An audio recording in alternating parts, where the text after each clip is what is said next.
입니다. 저희가 이번에 4월 7일 날 월성 1호기에서 4호기 사용 후 해결력 저장시설 무효 확인 등 소송이라는 좀 긴 이름의 소송을 냈습니다. 그래서 그 소송에 대해서 이 소송을 왜 냈는지 또 월성 핵발전소가 왜 위험한지 설명을 드리려고 오늘 제가 이 자리를 마련했습니다. 화면을 보시면 현재 우리나라에는 핵발전소가 모두 24개가 운영 중에 있습니다. 4개의 부지에 전국적으로 운영 중에 있고요. 울진에 6개, 그리고 월성이라는 곳은 결국 경주인데 경주에 또 6개가 원래 운영 중이었는데 지금 현재는 5개가 운영 중이고요. 그리고 부산 쪽에 있는 고리 핵발전소에 현재 그 고리 1호기는 폐쇄가 되었고 2, 3, 4호기 그리고 신고리 1, 2, 3, 4호기가 이렇게 운영 중에 있고 또 영광에 6개 핵발전소가 운영 중에 있습니다. 지금 소송의 대상이 되고 있는 것은 월성에 있는 월성 1, 2, 3, 4호기 사용 후 해결료 저장시설 때문인데요. 이것은 구글에서 찍은 사진입니다. 하늘에서 찍은 사진인데 여기 보시면 여기에 경주 중자준이 방패장이 있고요. 6개의 핵발전소가 이 동그라미가 보면 핵발전소에 그 흔히 말하는 원자로 건물이 있는 돔 건물 같은 건데요. 이 원자로 건물이 6개가 있습니다. 이 6개가 6개 핵발전소입니다. 이게 전부 한 군데에 모여 있고요. 이 바다 앞에는 문무대왕릉이 있는 아주 아름다운 곳이지만 사실은 이렇게 핵발전소가 잔뜩 모여 있는 굉장히 무서운 곳입니다. 그리고 좀 더 클로즈업 했을 때 월성 1, 2, 3, 4호기가 있습니다. 월성 1호기, 2호기, 3호기, 4호기예요. 여기서 나오는 사용 해결료를 그 부지에 그 땅 위에 모아두는 시설을 지금 새로 지으려고 하기 때문에 그 시설의 불법에 대해서 소송을 하는 겁니다. 어쨌든 이거는 핵발전소와 관련된 소송이니까 기본적인 핵발전소가 뭔지에 대한 간단한 설명을 드리겠습니다. 우리나라 핵발전소는 대부분 경수로형 원전인데요. 경수로형 원전은 보통의 물을 냉각제로 쓰는 핵발전소이고 지금 소송의 대상이 되는 월성 1, 2, 3, 4호기는 중수라는 좀 더 특별한 물인데 무거운 물이라고 해요. 보통의 물보다 무거운 물이고 분자량이 더 많아서 중수라고 하는데 이 중수를 냉각제로 쓰는 핵발전소입니다. 그 냉각제가 큰 차이가 있고 경수로형은 원전이 핵발전소가 이렇게 서 있는 형태이고 중수로는 옆으로 누워 있는 형태이라는 차이점도 있습니다. 이건 실제로 그 중수형 원자로를 찍은 사진인데요. 여기 보시면 동그라미가 굉장히 많잖아요. 이게 380개나 있습니다. 이 380개가 하나하나의 원자로예요. 그래서 이 원자로 안에 핵 연료가 들어가서 핵 분열을 일으켜서 물을 끓여서 그걸로 터빈을 돌려서 전기를 생산하는 것이 핵발전소입니다. 아까 말씀드린 대로 보통의 물을 냉각제로 쓰는 경수형 원자로는 이 사진은 제가 그 핵발전소 홍보관에 가서 찍은 사진인데 이건 실제 원자로는 아니고 3분의 1로 줄인 축소형 모델이고 보시다시피 해결료가 이렇게 세로로 장전되어 있고 이렇게 서 있는 형태의 핵발전소가 경수형 원자로입니다. 자, 우리 경주에 보면은 이렇게 여기가 바로 월성 핵발전소가 있는 곳인데 반경 30km 이내에 인구가 무려 126만 명이 거주하고 있습니다. 그리고 근데 그 후쿠시마는 30km 반경 이내에 17만 명밖에 살지 않았습니다. 그런데도 차고 처리 비용이 일본 정부가 공식적으로 발표한 금액만 하더라도 210조가 넘고 그리고 또 경제단체가 연구소가 그 산정한 금액은 현재까지 최대 828조 원 이상 들 거로 보고 있는데 실제로는 훨씬 많이 늘어날 걸로 보고 있고요. 후쿠시마는 사실 굉장히 농촌이고 어촌 지역이에요. 그런데 우리 월성 핵발전소는 특히 문제가 되는 것은 울산이라는 거대 도시가 그 방사선 비상계획구역 안에 들어가고 30km 안에 들어가기 때문에 인구도 무려 울산 인구만 해도 104만 명이나 있고 또 경주 포항 인구도 5만 6천 명이나 있습니다. 그리고 많은 산업시설이 월성 핵발전소 이 30km 안에 포함이 되는데 반경 30km라는 것은 핵발전소 안에서 반경 30km라는 것은 체르노빌 사고가 난 지 올해로 만 34년째 됩니다. 4월 26일은 34주년이 되는데 아직도 체르노빌 핵발전소에서 30km 반경 안에는 일반인이 들어갈 수도 없고 살 수도 없어요. 그러니까 만약에 그런 사고가 나면 이 30km 안에 사는 지역의 주민들은 그런 피해를 볼 수 있다는 점에서 굉장히 경고를 주는 그런 의미라고 하겠습니다. 구체적으로 보시면 월성 햇발전소 30km 이내에 우리나라에 근간이 되는 많은 산업시설도 있습니다. 주민들도 많이 살지만은요. 현대자동차라든지 현대중공업도 있고, 여기 보시면 울산 석유화학단지라든지 또 우리 울산시청도 있고, 또 그 북구청, 특히 지금 요즘 주민들이 북구 주민들이 주민투표를 준비하고 있고 굉장히 열심히 운동 중인데, 많은 시민들이 살고 있어서 산업적으로나 인구적으로 굉장한 막대한 피해가 예상이 될 수 있는 지역이기 때문에 안전을 굉장히 철저하게 관리를 해야 되고 법도 어기는 일이 없도록 하기 위해서 저희가 이런 소송을 하고 있는 것입니다. 울산은 그 국내 도시 중에서도 굉장히 그 산업적으로 기여하는 부분도 많은데, 이 표를 보시면 알겠지만 압도적으로 울산이 수출을 많이 차지하고 있습니다. 그리고 무역도 많이 그 수출 수입이 다 많은 지역이어서 산업적으로 굉장히 중요한 도시인데, 이런 점이 후쿠시마를 보더라도 훨씬 더 큰 피해가 있을 수 있다. 사고가 만약에 나면, 안 나야겠지만 만약에 났을 때 엄청난 피해가 예상이 되기 때문에 훨씬 더 안전성을 강화해야 되고 높은 비용을 지불해야 되고, 만약에 그런 게 갖춰지지 않고 도저히 이게 해결할 수 없는 문제라 그러면 하지 말아야 되는, 핵발전소는 가동하지 말아야 되는 그런 문제를 안고 있다고 하겠습니다. 우리나라 핵발전소 부지, 아까 앞에서 4개의 부지가 있다고 했잖아요. 그 울진, 그 월성, 그리고 또 부산, 또 영광이 있는데, 우리나라 핵발전소들은 주변 인구가 세계에서 가장 많은 지역들에 속하고, 또 한 곳에 이렇게 많은 6개 이상의 핵발전소가 모여있는 나라도 드물어서 여러 가지로 많은 위험에 있습니다. 왜냐하면 많은 핵발전소가 모여 있으면 그만큼 사고 위험이 높아지고, 한번 사고가 났을 때 거기서 나올 수 있는 방사능 양도 더 많아질 수 있다는 걸 의미하기 때문에 좀 더 엄격한 관리가 필요하다는 걸 알 수 있고요. 지금 고리 핵발전소 부근이 반경 인구가 무려 30km 이내 인구가 340만 명이나 되고, 또 우리 영광 같은 경우는 17만 명이지만 아까 말씀드린 대로 월성은 30km 이내에 인구가 약 130만 명이나 되는, 126만 명에서 130만 명이나 되는 굉장히 인구가 많고, 또 6개가 모여 있어서 더 각별한 안전관리가 필요한 지역이라고 하겠습니다. 그런데 우리 지금 소송은 월성 핵발전소니까 월성을 가지고 얘기했을 때 경주는 또 지진이 굉장히 위험한 지역입니다. 그래서 2016년도에 9.12 경주 지진이라고 관측사상 기계로 관측한 이래 가장 최대 규모의 지진이 경주에서 일어났었습니다. 규모 5.8인데요. 전국적으로 영향을 미쳤습니다. 그리고 이 기계적으로 관측하기 전에 이미 지진은 사실 지구가 생긴 이래로 계속 지각 변동이 있고 지진이 일어나는 거잖아요.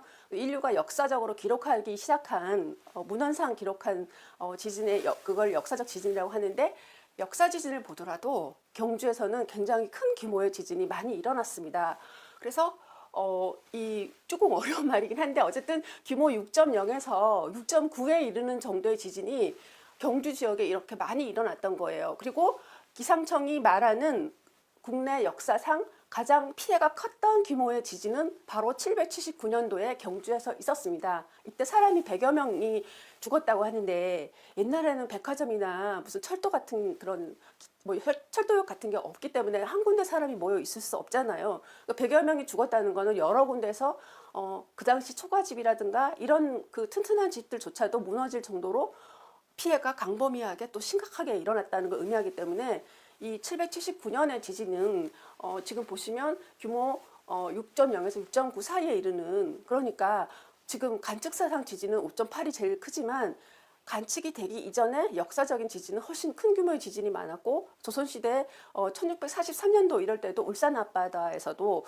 굉장히 큰 규모의 지진, 그 지진학자에 따라서는 규모 6.9다, 7.0에 이르는 지진으로 평가하는 지진이 있었기 때문에 굉장히 지진에서 절대 안전한 지역이 아닌데, 하필이면 또 그런 곳에 울산 지역 그리고 또 경주 지역에 핵발전소가 모여 있다는 것이 제가 너무나 걱정하는 부분입니다.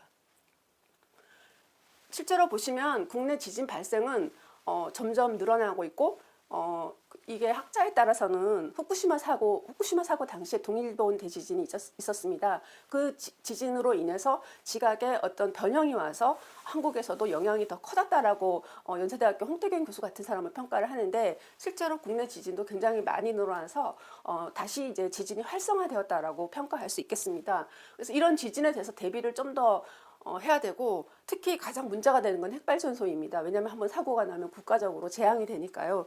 그런 부분에서 염려가 많이 된다는 말씀을 드리고, 안전에 대비가 필요하다는 말씀을 드리겠습니다. 그리고 핵발전소에서는 후쿠시마 사고나 체르노빌 사고 같은 사고가 아니더라도 평상시에도 방사성 물질이 공식적으로 배출되고 있습니다. 정부에서도 어느 정도로 허용하고 있는 부분이긴 하지만, 문제는 말로는 기준치 이하라고 하는데 실제로는 기준치 이하이지만 그걸 횟수 제한은 없기 때문에 얼마나 굉장히 많은 방사성 물질이 배출이 되고 있고, 정부가 공식적으로 발표하고 있는 양만 보더라도 이 테라베크랄이라는 거는, 테라는 조예요. 조 베크랄. 그러니까 베크랄은 방사능을 세는 단위라고 생각하시면 되는데, 이렇게 많은 양의 방사성 물질이 나오고 있고, 특히 문제가 되는 것은 이 보시면 고리, 영강, 울진, 월성 중에서 월성 지역이 훨씬 더 기체 방사성 물질의 배출량이 아주 많다는 게 더 유의할 필요가 있습니다. 액체 방사성 물질 배출량을 보더라도 다른 지역도 많이 배출하고 있지만, 특히 월성 지역은 다른 지역에 비해서 압도적으로 높은데요.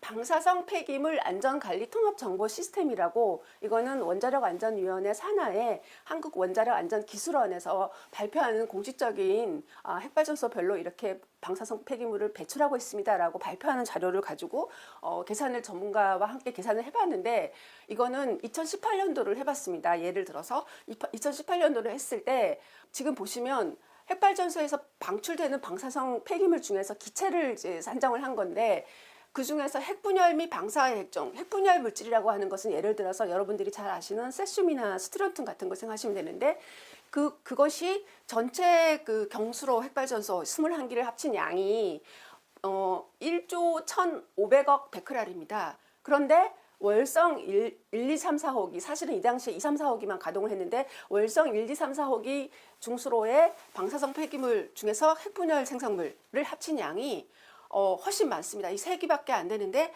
3조 6천억 베크렐이나 되는 거예요. 그래서 월성 1, 2, 3, 4호기를 합친 그 핵분열 생성물의 양이 나머지 전체 21기의 핵발전소를 합친 양보다 무려 3.14배나 되는, 그러면 대략적으로 계산했을 때 중수로 1기가, 월성 2, 3, 4호기 중에 1기가 나머지 경수로 중에 1기를 대략 그냥 거칠게 계산했을 때 무려 21배나 되는 배출을 많이 하는 걸로 저는 계산이 됐습니다. 그리고 지금 탄소 14라는 것도 방사성 물질인데 이렇게 많이 나오고, 삼중수소는 일본 후쿠시마 방사능 오염수에서 많이 문제가 되니까 많이 들어보셨죠? 삼중수소도 전체 경수로 21기를 합친 거는 5조 1,400억 베크랄이에요. 근데 월성 1, 2, 3, 4호기를 합친 거는 무려 108조 베크랄이에요. 그러면 몇 배냐? 나머지 21개의 원전을 합친 것보다 월성 1, 2, 3, 4호기를 합친 것이 삼중수소가 여기도 2.1배나 많고, 그래서 왜 이렇게 중수로 핵발전소에서 방사성 폐기물을 한 기당 비교했을 때 뭐 14배에서 21배씩이나 많이 배출을 할까? 굉장히 심각한 문제고, 굳이 이런 중수로 핵발전소를, 방사성 폐기물을 이렇게 많이 내보내는 중수로 핵발전소를 굳이 운영을 해야 될까 하는 의문이 들게 하는 지점입니다. 이거는 그 그래프로 보시면 좀 더 쉬운데, 이건 국내 다른 핵발전소들이고요. 월성에 있는 중수로 핵발전소가 포함된 월성이 다른 지역에 비해서 이렇게 그래프가 훨씬 높은 거를, 삼중수소를 이렇게 많이 배출한다는 걸 알 수 있습니다. 그러면 삼중수소가 도대체 왜 위험한 거지? 이런 생각을 할 수 있어서 간단하게 설명을 드리면, 삼중수소는 우리 몸속에 들어와서 우리 몸속에 있는, 우리 몸은 누구나 그 단백질이라든지 DNA라든지 이런 탄수화물이 있잖아요. 이런 거에 구성요소가 돼서 그 수소가 있을 자리에 삼중수소가 들어오는 거예요. 그러면서 원래 수소가 있어야 될 자리에 삼중수소가 들어오게 되니까 방사선을 계속 쪼이면서 암이나 백혈병을 일으킬 수 있고, 문제는 삼중수소는 이런 기체 형태로 배출되는 방사성 물질 중에서 제일 많은 양을 차지한다고 하는데, 이 아까 앞에서 말씀드린 방사성 폐기물 배출량이라는 거는 제가 알기로는 핵발전소에서 나오는 모든 기체 형태의 방사성 폐기물을 당연히 측정하는 게 아니고 굴뚝으로 내보내는, 마지막으로 내보내는 것만 계산하는 걸로 알고 있어요. 그러니까 실제로는 더 많은 양이 나올 수 있는 거죠. 근데 삼중수소는 더군다나 굉장히 크게 작고 그 이온을 띠지 않아서 금속이나 콘크리트 틈 사이로도 통과를 할 수 있다고 해요. 그래서 평상시에 굴뚝으로 나오는 것뿐만 아니라 여러 가지 형태로 주변에 많이 삼중수소가 기체 형태로 배출이 될 수 있다는 점에서 더 위험합니다. 그 삼중수소는 월성 핵발전소 지역 주민들의 소변을 검사했을 때, 검사할 때마다 소변에서 그 삼중수소가 검출이 되고 있습니다. 너무 안타까운데요. 실제로 보면은 또 의미가 있는 것은 핵발전소에서 가까울수록 그 검출되는 양이 더 많다는 거예요. 그러니까 핵발전소에서 가까이 살수록 삼중수소에 더 많이 노출이 된다는 것을 주변 주민들의 그 몸속에서 나오는 그 소변에서 측정이 되는 거고, 이 소변에서 나온다는 거는 이 방사성 물질이 온몸을 돌아다녀서 피해도 있고 여러 가지 몸속에 다른 데 퍼져 있기 때문에 그 노폐물인 소변에서 나온다고 합니다. 그러니까 굉장히 안타까운 일이고, 이것은 양남면이라고 해서 이 경주 월성 핵발전소가 위치한 곳이 양남면이에요. 그 양남면에서 최대 검출치가 나왔고, 그러니까 리터당 28베크렐이 나왔습니다. 그리고 조금 더 먼 곳인 양북면이나 간포 같은 경우는 21베크렐이 나왔어요. 그리고 울진군 같은 경우에도, 울진군에도 핵발전소가 있잖아요. 울진군이 굉장히 높게 나왔습니다. 120베크렐이 나왔고, 이건 최대치고요. 평균적으로 봤을 때는 그 경주 주민의 경우에는 그 양남면 주민의 경우에는 6 내지 8베크렐이 나왔고, 특히나 양남면 주민은 100% 검출이 되었습니다. 그래서 KBS ETV에서 이걸 보도한 적이 있는데, 월성 핵발전소에서 그 가까이 살수록 방사성 그 삼중수소 수치가 높았다는 것은 이미 보도된 바가 있습니다. 아까 탄소 14가 나온다고 했는데요.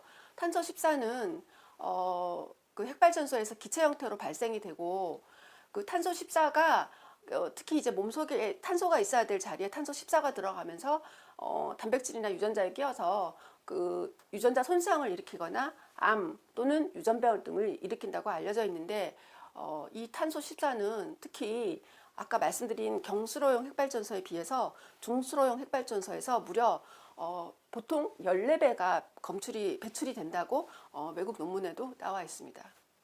그리고 요도 131이라고 많이 들어보셨을 텐데, 요도 131은 주로 이렇게 몸에 갑상선에 축적을 잘해서 갑상선 암을 일으킵니다. 그리고 특히 이제 어린이는 마치 스펀지처럼 요도 131을 혈액에서 흡수를 하기 때문에 더 큰 위험에 처해지고 있고, 특히 이걸 몸으로 증명한 곳이 그 후쿠시마 주변 어린이들이 소아 갑상선 암 발병률이 굉장히 높게 나와서 지금 안타까운 일이 벌어지고 있는 상황입니다. 그리고 세슘 137도 많이 들어보셨죠? 세슘 137은 주로 사람의 몸에 오면 근육이나 살에 축적이 돼요. 그래서 그 암이나 유전병을 일으키는 그런 방사능이고 발암성이 굉장히 높다고 알려져 있습니다. 그리고 정말 또 무서운 스트론튬 90이라는 게 있는데, 이 스트론튬 90을 인체는 이게 방사성 물질인데 몸속에 들어왔을 때 칼슘으로 오해를 한다고 해요. 그래서 뼈가 있어야 될 곳에 스트론튬 90이 들어오면 이거를 축적을 해서 뼈암을 일으키거나 또 뭐 골수암이라든가 이런 백혈병 이런 걸 일으키는 무서운 물질이고,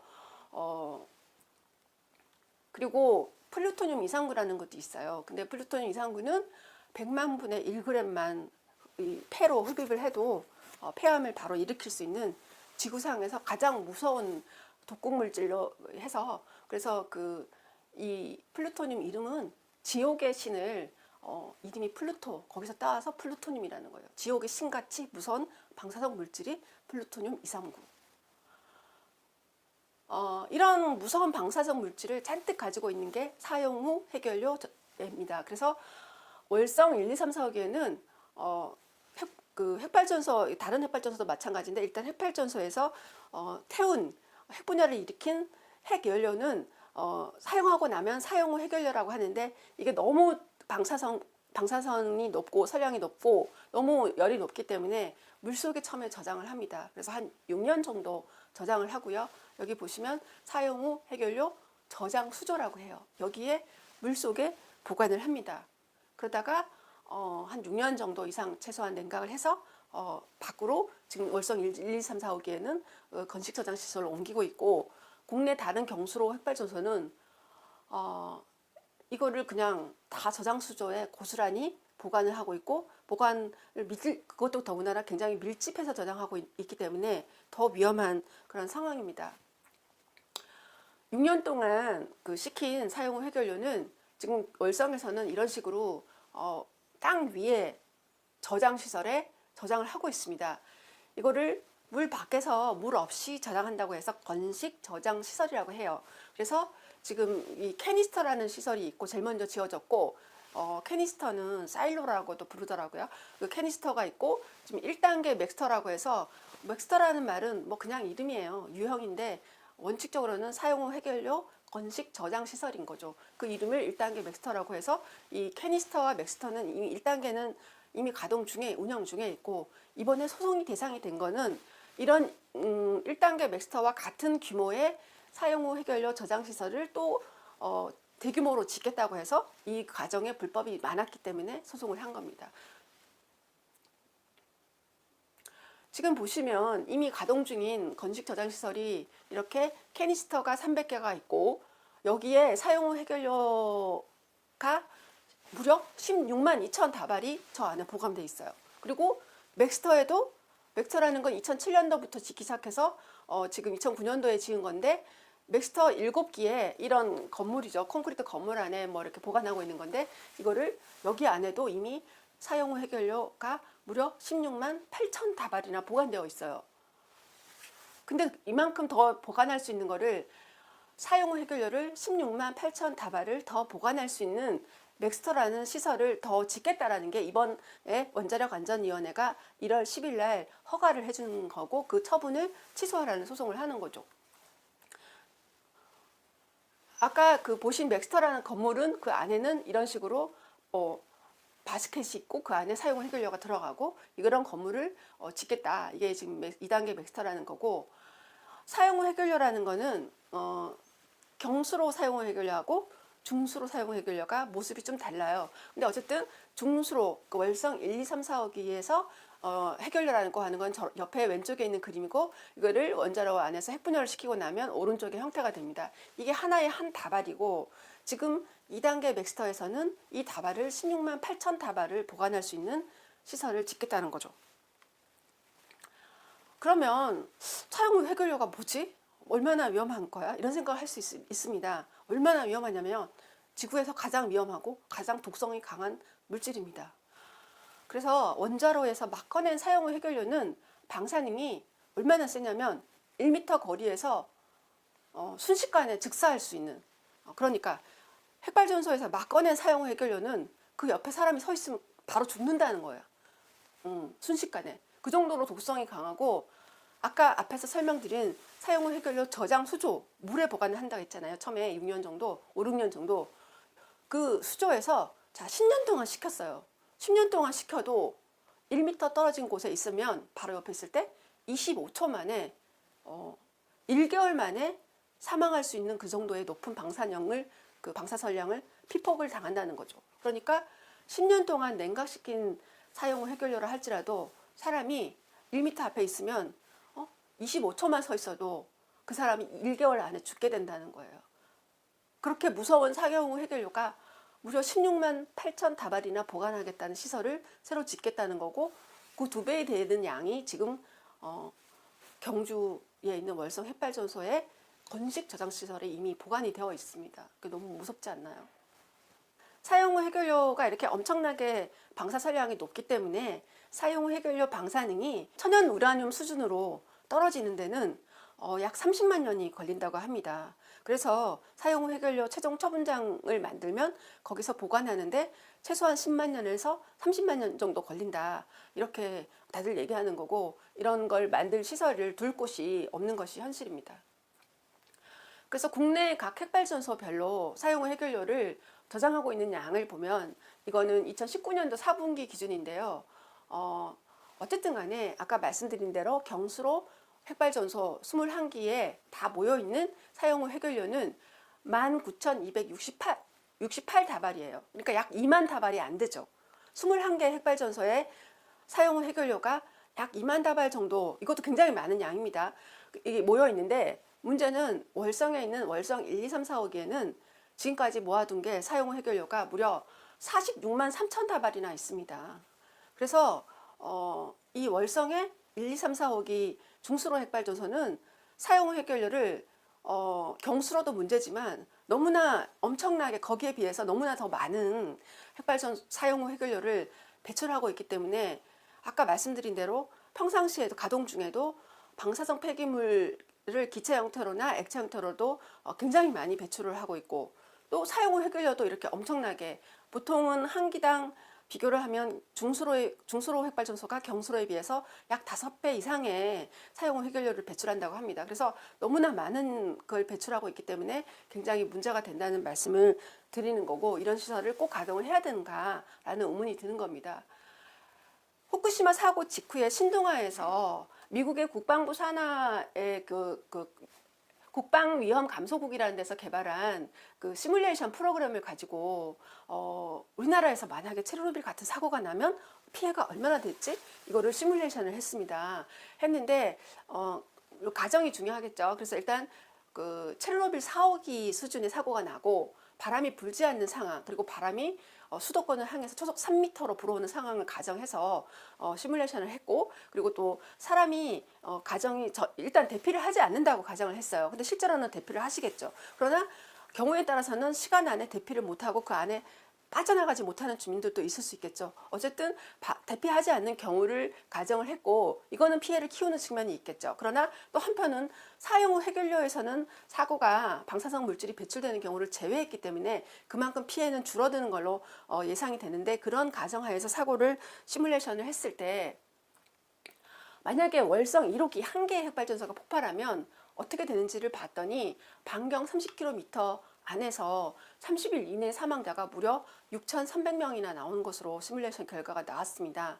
물론 이거는 주민들이 전혀 대피하지 않고 고스란히 방사능을 맞는다고 가정한 거니까 이 정도로 바로 사람들이 돌아가시는 일은 없겠지만, 문제는 대피를 했다고 하더라도 일정한 범위 하에서는 방사성 물질이 떨어지고 피폭을 면할 수가 없기 때문에 그만큼 큰 피해가 우려된다라는 것을 신동아에서 미국의 그 국방부 프로그램을 사용해서 지금 계산을 한 결과가 2011년도에 5월호에 실린 적이 있습니다.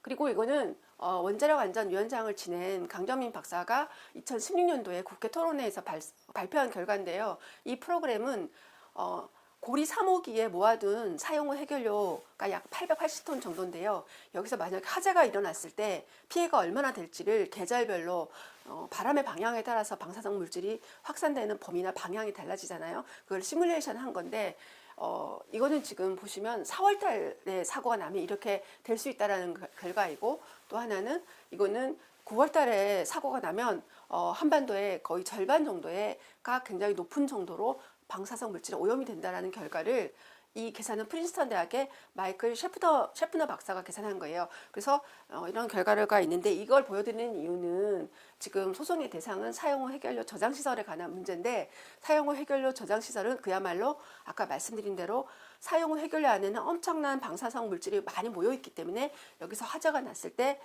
이거하고 같지는 않겠지만 이 정도로 유사한 정도로 피해가 있을 수 있다는 것을 시뮬레이션 결과를 제가 보여드린 겁니다.